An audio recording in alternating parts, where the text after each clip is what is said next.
கர்த்தரும் இரட்சகருமாகிய இயேசுவின் நாமத்தில் உங்கள் அனைவருக்கும் என்னுடைய அன்பின் வாழ்த்துக்கள். எனக்கு அருமையான தேவனுடைய பிள்ளைகளே, இந்த நாளிலும் கூட தேவனுடைய வார்த்தைகளை தியானிக்க தேவாவியானவர் நமக்கு தந்திருக்கிற இந்த கிருபைகளுக்காக நன்றி சொல்லுவோம்.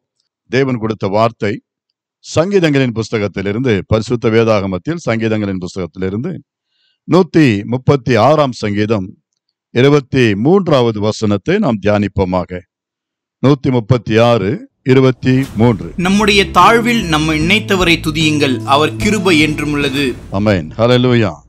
இங்கே பக்தன் சொல்லுகிறார், நம்முடைய தாழ்வில் நம்மை நினைத்தவரை துதியுங்கள், மகிமைப்படுத்துங்கள், அவரை புகழுங்கள், அவரை போற்றுங்கள், ஏனென்றால் அவருடைய கிருபை என்றும் உள்ளது என்று சொல்லி இங்கே வேதத்தில் பக்தன் சொல்லியிருக்கிறார். ஆம் பிரியமான தேவனுடைய பிள்ளைகளே, நம்முடைய தாழ்விலே நம்மை நினைத்தவர் அவர். சர்வ வல்லமையுள்ள தேவன், அண்ட சராசரங்களை படைத்த கர்த்தர். ஆமென். அவரால் செய்யக்கூடாதது ஒன்றும் இல்லை. ஆனாலும் கூட நாம் மண்ணாக படைக்கப்பட்டவர்களாக காணப்பட்டாலும் கூட நம்மை அற்பமாக எண்ணாமல் நம்முடைய தாழ்வில் நம்மை நினைக்கிறார் பாருங்க.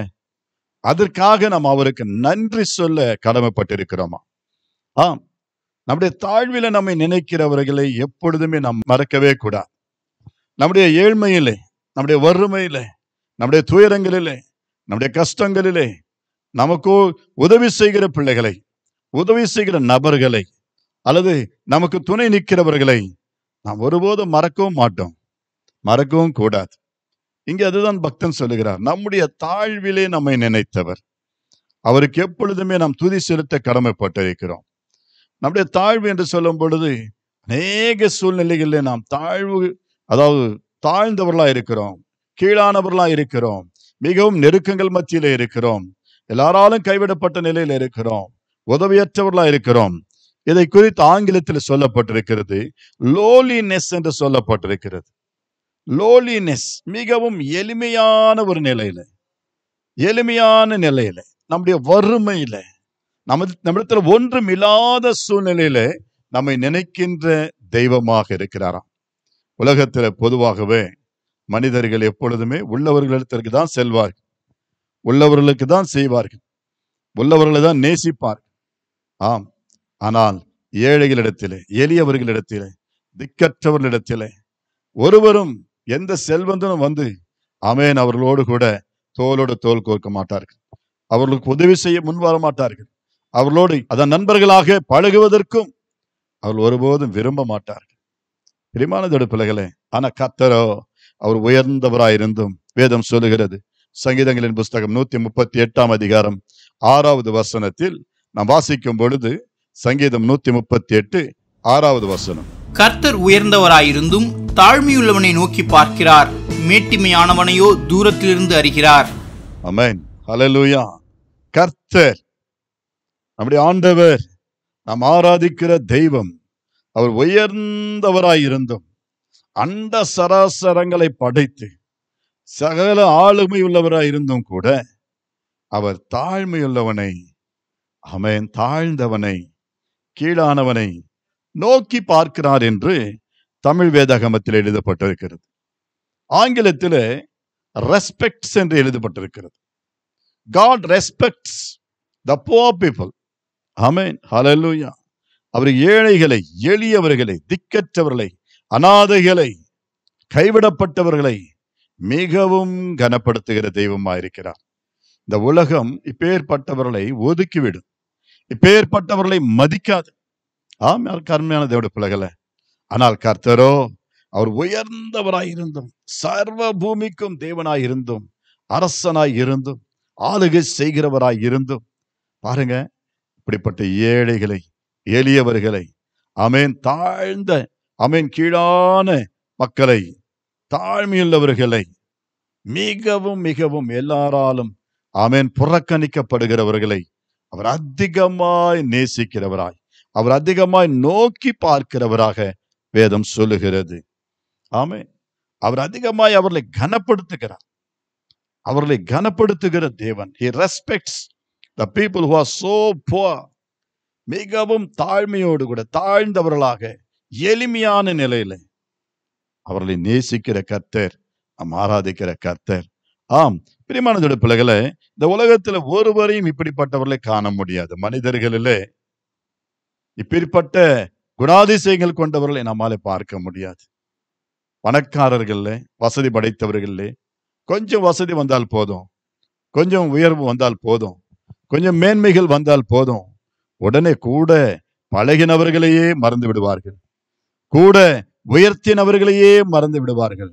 ஆபத்துகளிலே, நெருக்கத்திலே துணையாயிருந்து உதவி செய்த நண்பர்களையும் தோழர்களையும் மறந்து விடுகிற மக்களாய் காணப்படுகிறார்கள். ஆனா கர்த்தர் அப்படி அல்ல. அவர் சர்வ பூமிக்கும் ராஜாவா இருந்தும் கூட மனிதனாய் காணப்படுகிறவர்களை நேசிக்கிற தெய்வமாய் இருக்கிறார். வேதம் சொல்லுகிறது, அவன் மண், அவரை மண் என்று நினைவு கூறுகிறார். எனக்கு அருமையான தேவனுடைய பிள்ளைகளே, ஆனாலும் இந்த மண்ணாக உருவாக்கப்பட்ட நம்மை, அதாவது இந்த செய்தியை கேட்கிற உங்களையும் என்னையும் என் ஆண்டவர் ஒருபோதும் அற்பமாக எண்ணுகிறது இல்லை.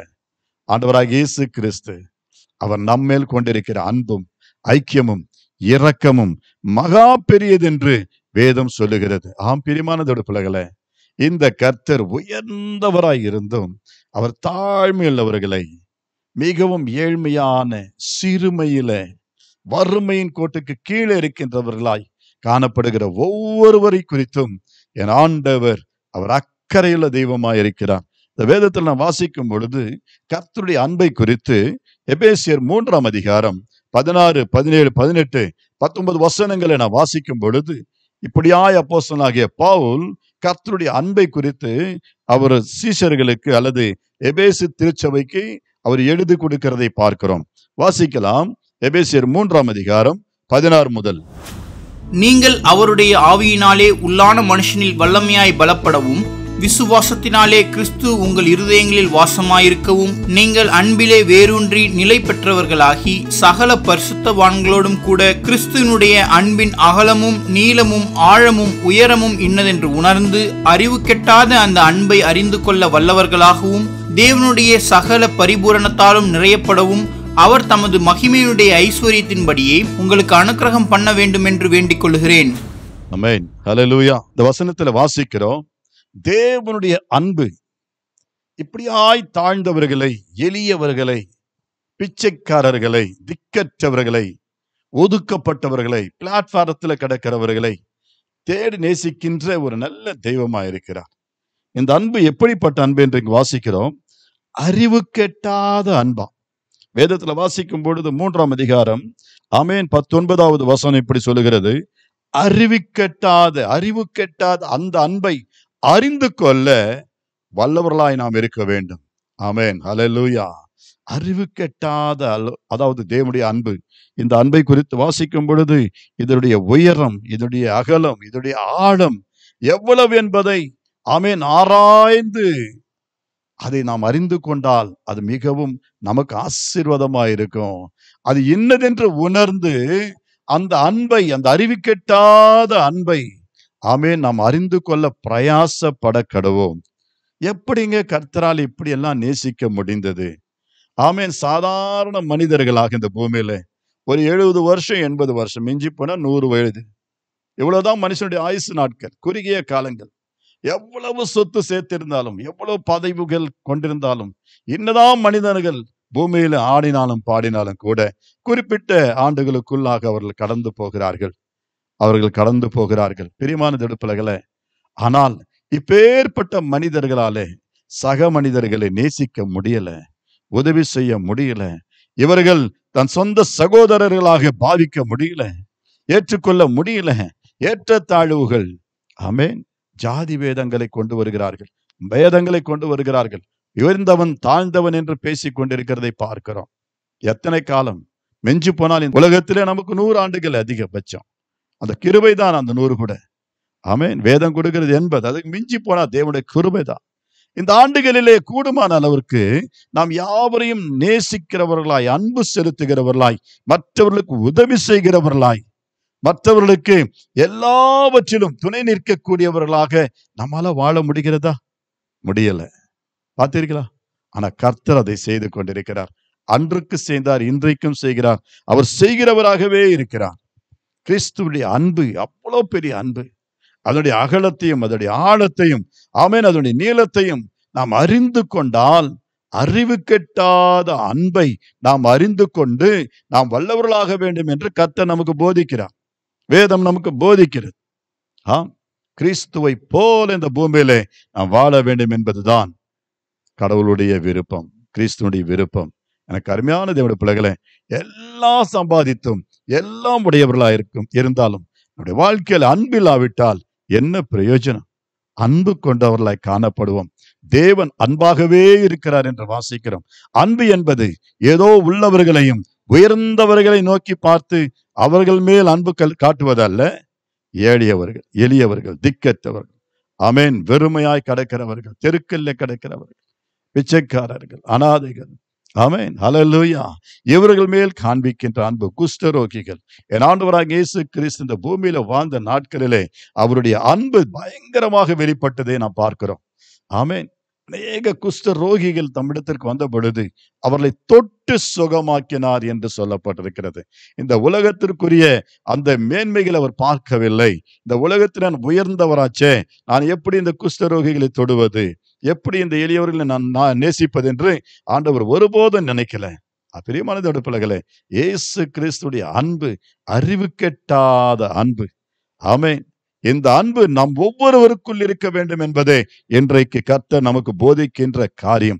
ஆமென். அது மட்டுமல்ல, நாம் வேதத்துல வாசிக்கும் பொழுது பழைய ஏற்பாட்டிலே வேதம் நமக்கு அநேக காரியங்கள் போதித்தாலும் கூட கிறிஸ்துவின் மூலமாக நிறைய காரியங்கள் கர்த்தர் தேவன் நமக்கு போதித்திருக்கிறார்.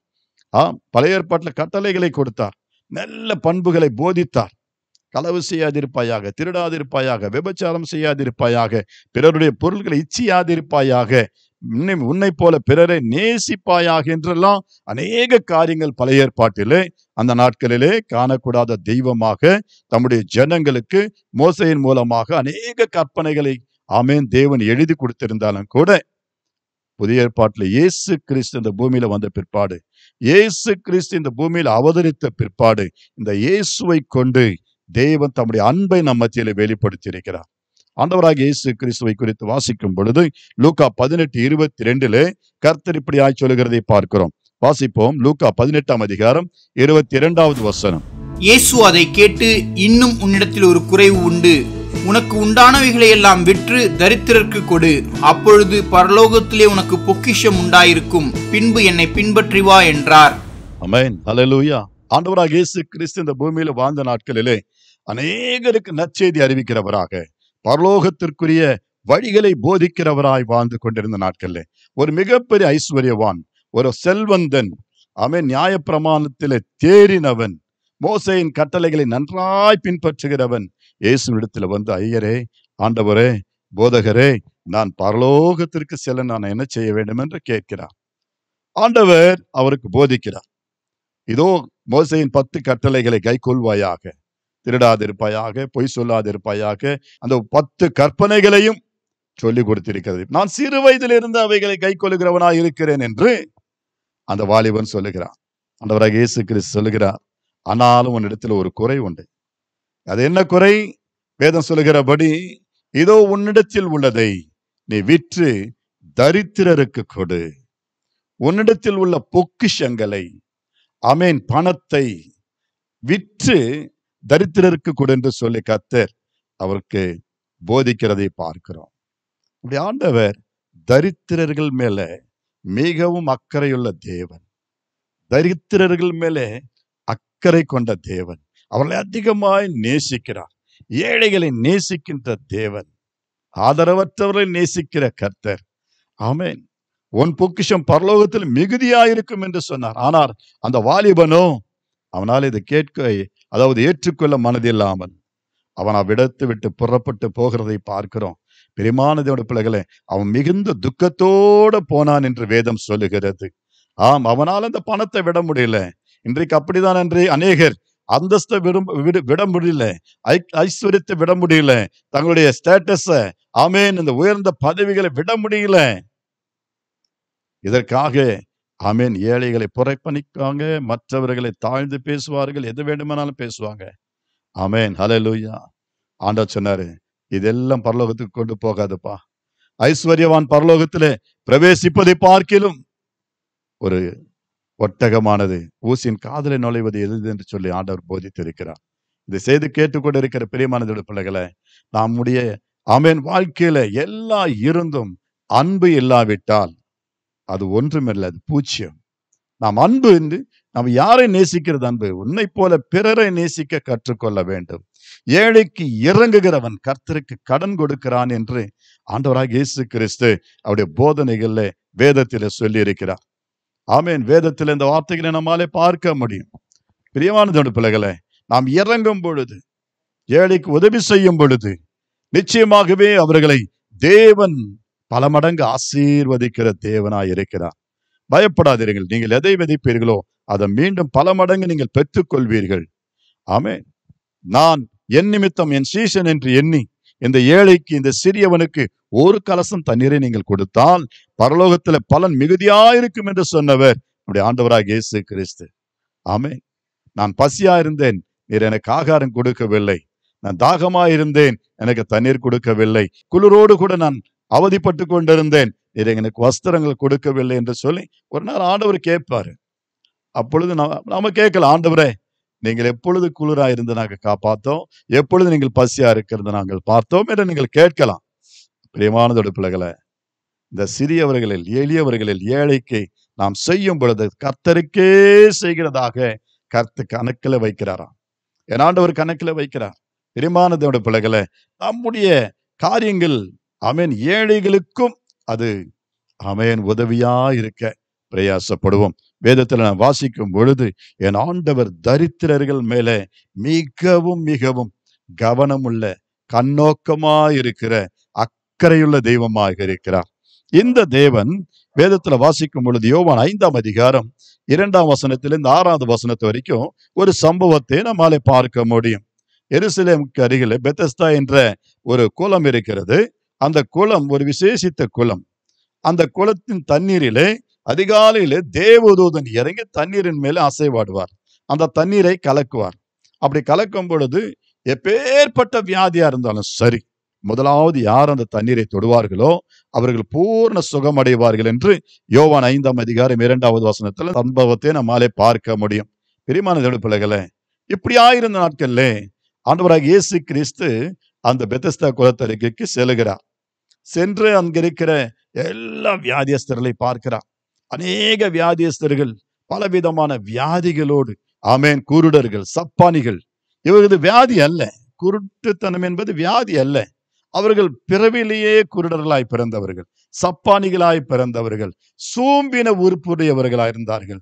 ஆமேன். பலவிதமான வியாதிகள், பலவிதமான நோய்கள் கொண்டவர்களாக அங்கு படுத்து கிடந்தார்கள். ஆமேன். ஹல்லேலூயா. தண்ணீர் எப்பொழுது கலங்கும், தண்ணீரில் எப்பொழுது தூதன் தண்ணீரை கலக்குவார் என்று மிகவும் வாஞ்சியோடு காத்து கொண்டிருப்பார்களாம். இப்படி இருந்த சூழ்நிலையில அங்கு 38 வருடங்களாக வியாதி கொண்டிருந்த ஒரு மனுஷன் அங்கே இருக்கிறதை கர்த்தர் பார்க்கிறார். 38 ஆண்டுகளாக. ஆமேன். நன்றாய் கவனிங்க. அந்த வசனம் சொல்லுகிறது, எடுத்து வாசிக்கலாம். 5ஆவது வசனம். 38 வருஷம் வியாதி கொண்டிருந்த ஒரு மனுஷன் அங்கே இருந்தான்.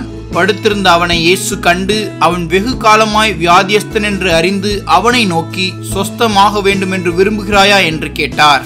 ஆமென். ஹல்லேலூயா.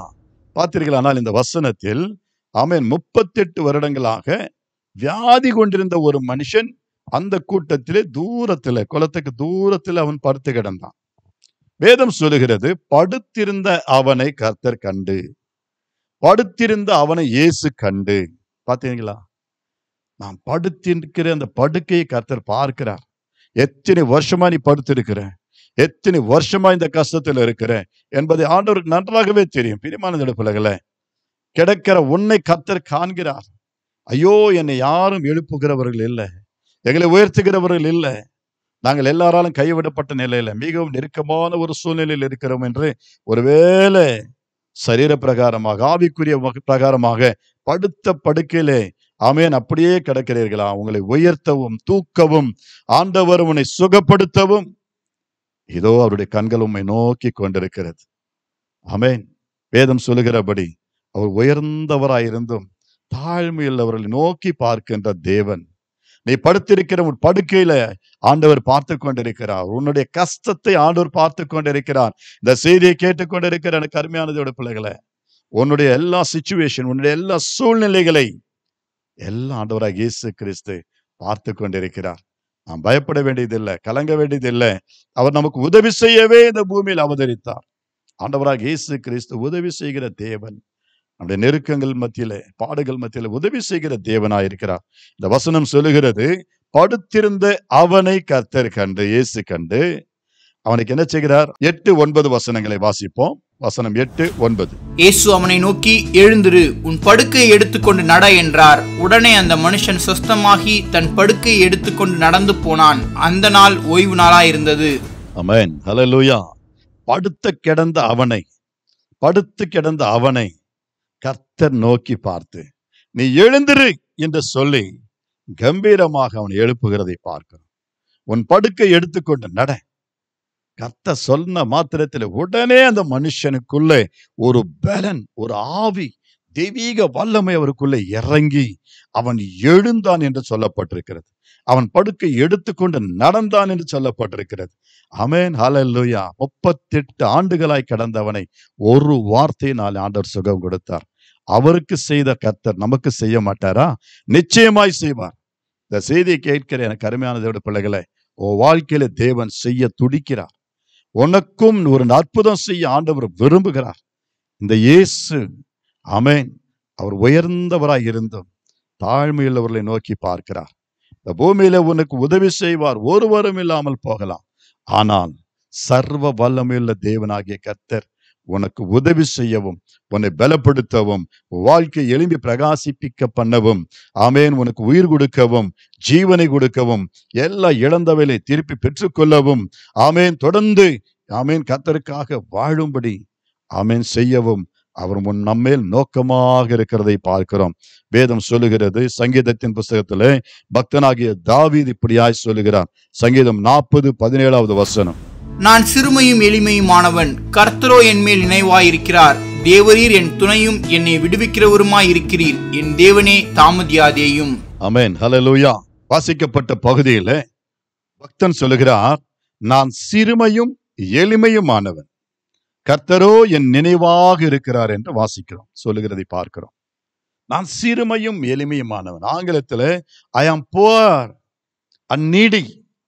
நான் புவரா இருக்கிறேன், நீடியா இருக்கிறேன், தேவைகள் உள்ளவரனா இருக்கிறேன், நெருக்கத்தின் மத்தியில் இருக்கிறேன், நான் ஏழ்மையான ஒரு நிலையில் இருக்கிறேன், எனக்கு வருமானம் இல்லை, எனக்கு எந்த விதமான வசதிகள் இல்லை, நான் தேவைகள் மத்தியில் இருக்கிறேன், நீடி, எளிமையான நிலையில இருக்கிறேன், நான் சிறுமையான நிலையில், எல்லாம் குறைப்பட்டவனாய், இழந்து போனவனாய், தொலைந்து போனவனாய், ஒன்றுமே இல்லாத ஒரு சூழ்நிலையில நான் அகப்பட்டு கொண்டிருந்தப்போ வேதம் சொல்லுகிறது, கர்த்தரோ தேவரீர் நீர் எனக்கு நினைவாயிருக்கிறீர், கர்த்தரோ என் நினைவாயிருக்கிறார் என்று சொல்லுகிறதை பார்க்கிறோம். பிரியமானதோட பிள்ளைகளே, கர்த்தர் நமக்கு துணை, ஆபத்து காலத்தில் அனுகூலமான துணை. கர்த்தரை விட்டு தூரம் போகாதீங்க, கர்த்தரை ஒருபோதும் வெறுக்காதீங்க.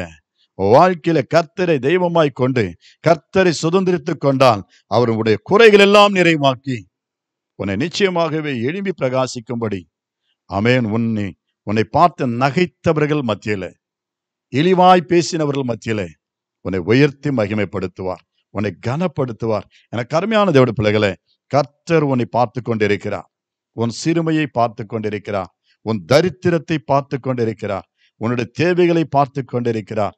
கர்த்தர் உயர்ந்தவராய் இருந்தும் அவர் தாழ்மையுள்ளவரை நோக்கி பார்க்கிற தெய்வமா இருக்கிறார். வேதத்துல தொடர்ந்து வேதம் சொல்லுகிறது, சங்கீதம் 34:18 வசனத்தில், சங்கீதம் 34:18, நொறுங்குண்ட இருதயம் உள்ளவர்களுக்கு கர்த்தர் சமீபமாயிருந்து நறுங்குண்ட ஆவி உள்ளவர்களை ரட்சிக்கிறார். நொறுங்குண்ட இருதயம் உள்ளவர்களுக்கு கர்த்தர் சமீபமாயிருக்கிறார். ஆமென். நறுங்குண்ட ஆவியுள்ளவர்களை அவர் ரட்சிக்கிற தெய்வமா இருக்கிறார். நீ நொறுங்கி போயிருக்கிறாயா? உடைந்த நிலையில இருக்கிறீர்களா? எனக்கு அருமையானதோட பிள்ளைகளே, நான் சொல்லவில்லை, கர்த்தருடைய வேதம் சொல்லுகிறது. ஆமென். நொறுங்குண்ட இருதயம் உள்ளவர்களுக்கு கர்த்தர் மிக சமீபமா இருக்கிறார். நன்றாயிருக்கிறவர்களுக்கு அல்ல, ஓஹோ ஆஹா என்று வாழ்கிறவர்களுக்கு ஆண்டவர் சமீபமா இருக்க மாட்டார். நீ உடைந்து போய், நடிந்து போய், ஆமென், சுக்குனராக வாழ்க்கையை நாசமாக்கி ஒருவேளை இனி ஒருபோதும் என்னால ஒருத்தருக்கும் பிரயோஜனம் இல்லை, என்னால மீண்டும் எழும்ப முடியாது என்ற நிலையில் இருக்கிறீர்களா? வாழ்க்கை உடைந்து போய் கிடக்கிறதா? வேதம் சொல்லுகிறது, நொறுங்குண்ட இருதயம் உள்ளவர்களுக்கு என் ஆண்டவராகிய கர்த்தர் சர்வ வல்லமையுள்ள தேவன், ஆமென், சமீபமாய் இருக்கிறாராம். நாம் அவரை கூப்பிடத்தக்கதான சமீபத்தில் இருக்கிறார். நாம் அவரை பற்றி கொள்ளத்தக்கதான சமீபத்தில் இருக்கிறார். ஆமென். அவர் ஒருபோதும் நம்மை கைவிட மாட்டார். அவர் நம்மை ரட்சிப்பார், நமக்கு உதவி செய்வார். வேதம் சொல்லுகிறது, ஏசாயாவின் புஸ்தகம் 49 அதிகாரம் 15வது வசனத்தில், ஏசாயா 49:15 வாசிப்போம்.